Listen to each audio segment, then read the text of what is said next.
Bonjour et bienvenue dans cette nouvelle édition de notre JT spécialement dédié aux catastrophes naturelles. Sans plus attendre, voici les titres.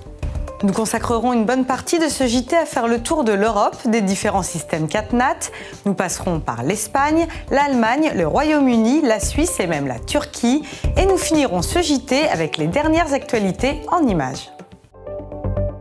Tous les pays européens sont touchés par des phénomènes climatiques extrêmes et les systèmes d'indemnisation des catastrophes naturelles est varié. La tempête Xynthia de 2010 a coûté 1,5 milliard d'euros au secteur français de l'assurance, la crue de 2007 au Royaume-Uni, 3 milliards de livres aux assureurs privés et les inondations en Allemagne de 2013 jusqu'à 8 milliards d'euros à l'État allemand. Dans ce contexte où l'exposition des valeurs assurées augmente de manière globale, je vous propose de faire un tour de l'Europe sur les différents systèmes CatNat. À travers le monde, les systèmes d'indemnisation des catastrophes naturelles sont très différents. Même au sein de l'Europe, deux courants se distinguent. Le premier modèle auquel adhèrent des pays comme la France, l'Espagne, la Belgique mélange l'intervention de l'État et une couverture des catastrophes incluses dans les assurances dommages aux biens. En Espagne, par exemple, l'organisme public d'assurance détient un monopole en matière d'assurance de risques extraordinaires. Dans toutes les polices d'assurance, dommages aux biens, dommages corporels et pertes d'exploitation, une prime est prélevée par les compagnies d'assurance et est confiée à consortios. Les primes ne sont pas modulables selon le niveau d'exposition. Cuando se produce un siniestro de los que llamamos extraordinarios, como la definición es clara y viene por ley, la compañía sabe que ella no lo tiene que cubrir. Entonces, cuando recibe una reclamación por parte del asegurado, la compañía nos remite toda la documentación y la reclamación que le ha hecho el asegurado afectado. Le consortio indemnise directement les victimes du sinistre. L'État offre sa garantie en dernier ressort.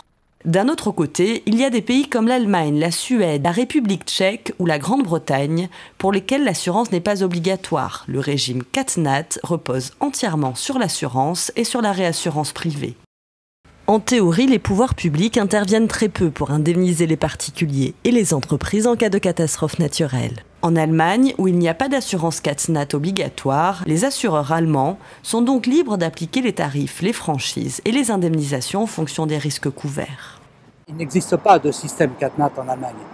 En fait, ce qu'il faut savoir, c'est que, contrairement à la France, il n'y a pas d'obligation d'assurance déjà. Une obligation d'assurance est profondément contre la mentalité de l'Allemand moyen. Ils considèrent que c'est une intrusion dans leur vie privée de l'État. Et donc ils n'aiment pas du tout ce système. Au jour d'aujourd'hui, il n'existe pas d'obligation de se couvrir en catastrophe naturelle. Donc c'est très cher. Cependant, en cas de grande catastrophe, l'État intervient pour indemniser les victimes. Ainsi, les inondations de 2013 ont coûté plus de 8 milliards d'euros aux finances publiques allemandes. Le gouvernement fédéral et les Länders régionaux réfléchissent donc à une assurance dommages obligatoire pour les propriétaires afin de ne plus supporter les coûts importants des CatNat. Actuellement, il y a des groupes, après des inondations importantes en Allemagne, il y a toujours des groupes de travail qui discutent s'il faut rendre obligatoire une assurance CatNat. Mais ça s'endorme un an plus tard, comme maintenant, on n'en parle plus.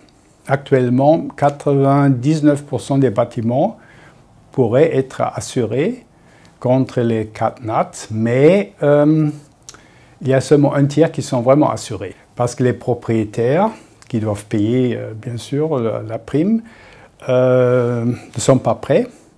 Et ils voient qu'après les inondations, très souvent, l'État paye à ceux qui ne sont pas assurés. Et ceux qui sont assurés, ils se disent pourquoi payer une prime qui est peut-être le double ou le triple de la prime normale sans CatNat si les autres sont aussi remboursés.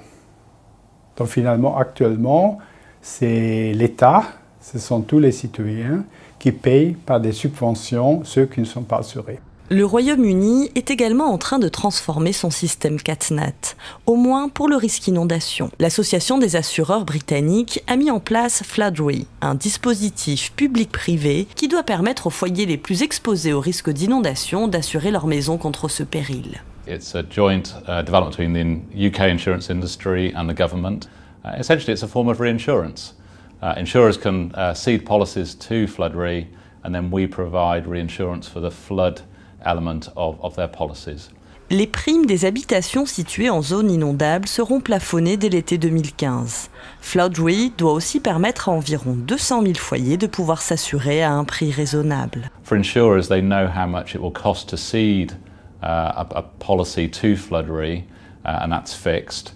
And so £220 for the smallest properties, all the way up to £550 for the largest properties. Les sinistres seront indemnisés par les primes ainsi que par une taxe nationale prélevée sur les assureurs britanniques spécialisés dans l'habitation, estimée à 180 millions de livres. En cas de facture trop élevée pour le secteur, Flood-Re fera un appel des capitaux auprès de la réassurance pour enflouer le fonds. The underwriting criteria is that Flood-Re will only offer protection for houses built before 2009.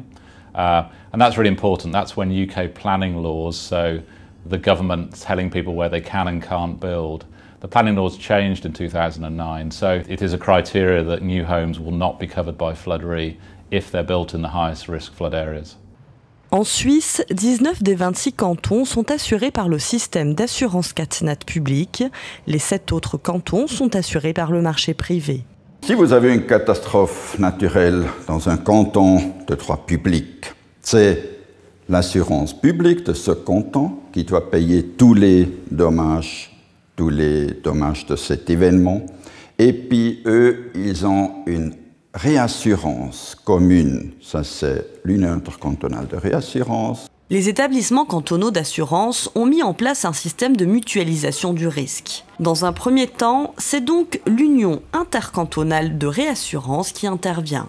Et au-delà d'un certain montant, c'est le fonds Sirène, la communauté intercantonale de risques éléments naturels, qui complète les indemnisations. Ensemble, on paye des dommages jusqu'à 1,2 milliard de francs suisses.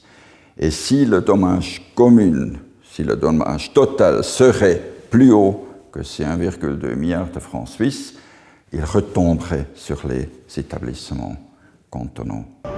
En Turquie, après les violents tremblements de terre de 1999, le gouvernement, avec le soutien de la Banque mondiale, a créé le Turkish Catastrophe Insurance Pool. Depuis 2000, la couverture tremblement de terre est devenue obligatoire pour les habitants. Les capitaux assurés seront limités à 53 000 € par habitation. Au-delà de ce montant, une assurance facultative est également disponible sur le marché privé. The objective of the pool was to increase the penetration, earthquake insurance penetration in the country. All the claims are processed by Turkish Catastrophe Insurance Pool and all the claims are paid by the pool as well.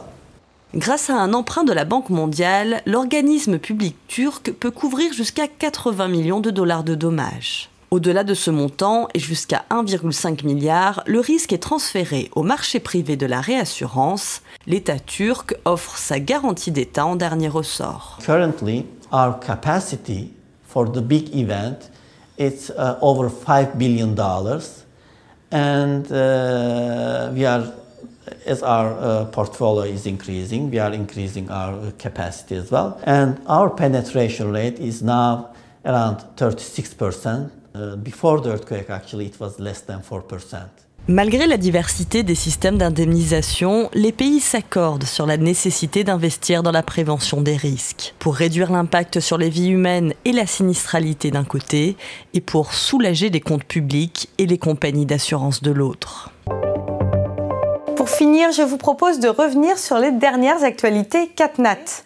Le lancement d'un prix CCR pour la recherche dans le domaine des catastrophes naturelles et la probabilité de survenance du phénomène El Niño d'ici la fin de l'année. La Caisse centrale de réassurance lance un prix CCR CatNat dont l'objectif est de soutenir la recherche et développement dans le domaine des catastrophes naturelles. Ouvert à tous les jeunes chercheurs européens, ce prix récompensera une thèse sur la thématique des catastrophes naturelles applicables au métier de l'assurance. Les candidatures doivent être envoyées avant fin décembre. Le meilleur travail sera récompensé avec un prix de 5 000 € en juin 2015 à l'occasion de la prochaine journée CCR4. Le jury sera composé d'experts du monde de l'assurance, de la recherche et de la prévention. Selon l'Organisation météorologique mondiale, il y a 80% de probabilité pour que le phénomène climatique El Niño se reproduise en fin d'année 2014. Selon les estimations des météorologues, entre octobre et décembre, la probabilité sera au maximum. Rappelons que El Niño se manifeste par une hausse de la température de l'océan Pacifique qui provoque des perturbations météo en cascade. Selon l'OMM, ce phénomène climatique revient de façon cyclique tous les 2 à 7 ans. Cette édition du JT Catastrophes naturelles est maintenant terminée. Merci de nous avoir suivis. Je vous donne rendez-vous dans 3 mois pour un nouveau numéro.